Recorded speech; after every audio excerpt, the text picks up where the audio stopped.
Good morning, everyone. So today's video I'm going to address the Leaving Certs again, and it's the 11th of May, so the Leaving Cert has been cancelled at this stage.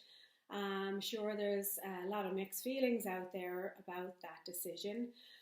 So in terms of your anxieties, they're really about things that are out of your control now. So we need to try to reduce the anxiety by looking at what is in your control. So that is why I'm going to talk about CAO change of mind today and some options. So as of this morning, when I just checked the CAO website, the change of mind is as was up until the 1st of July. So that means you have time to now relook at the list that you had filled out and make sure, first of all, that the dream course is on top, which is always the advice. Make sure that whatever you really want is there on the list. We never know how points are going to go from one year to the next. So, okay, this time it's even more different and there's more confusion out there, but it's essentially the same in that we don't know how the points will change. So if you have the minimum entry requirement for your dream course, well then it should be on the list regardless of the number of points that it has. Like every year, pretend you know nothing about points. Pretend you don't know anything about the points that you're applying for course-wise. And make sure that your list is completely in order of preference so that you re-look at it and you think, okay, number one, this is what I want. If I don't get that, well then number two is fine. And then if I don't get that, number three is fine, and so on. And go down through your list bit by bit like that. That's the best advice, the only advice as to how to do that. Also, I would say look at your level 6 and 7. Oftentimes students leave the 6 and 7 side of the form blank, which is not really a great idea. By filling up 6 and 7, you're getting yourself more options and you're covered. Regardless of what happens with the points that you get in the end of the day. Many of the courses at 6 and 7 go straight on to 8 anyway, so it's still a 4-year degree, honours degree, but that the points might have been lower to enter at.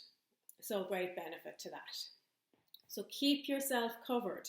In terms of this year, as I said, being different, we want to just make sure that all options are covered.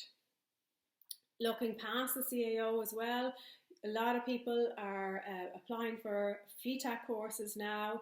They're offering online interviews, and the PLC or FETAC route is a great way into college in that you use those points that you develop over that year are put towards your CAO entry points in a year's time. So that's something that might buy people time, let them work for a year, do their 1-year PLC course and give you a chance to regroup. So again, something to consider. So really, my message is to sit back now, give yourself a chance to just regroup in the next few days. See how all this is settling in you. Then take out that CAO list.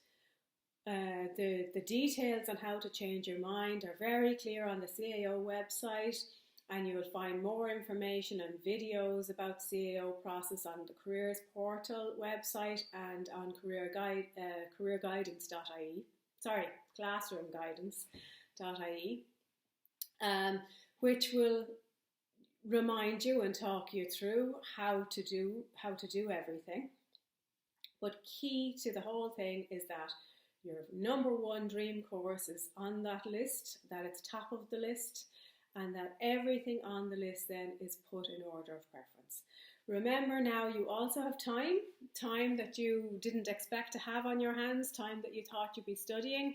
So make sure you go back and research each course that's on that list. Make sure that you know all the details of about each of those courses so that you would feel happy. Okay, if I don't get number 4, 5, 6, actually number 7 is fine. Make sure that any course on the list is actually a course that you have researched fully and that you're interested in. Okay, take a breath for a few days and then give yourself some time to start planning your future, because that is something you do have control over. Okay, best of luck.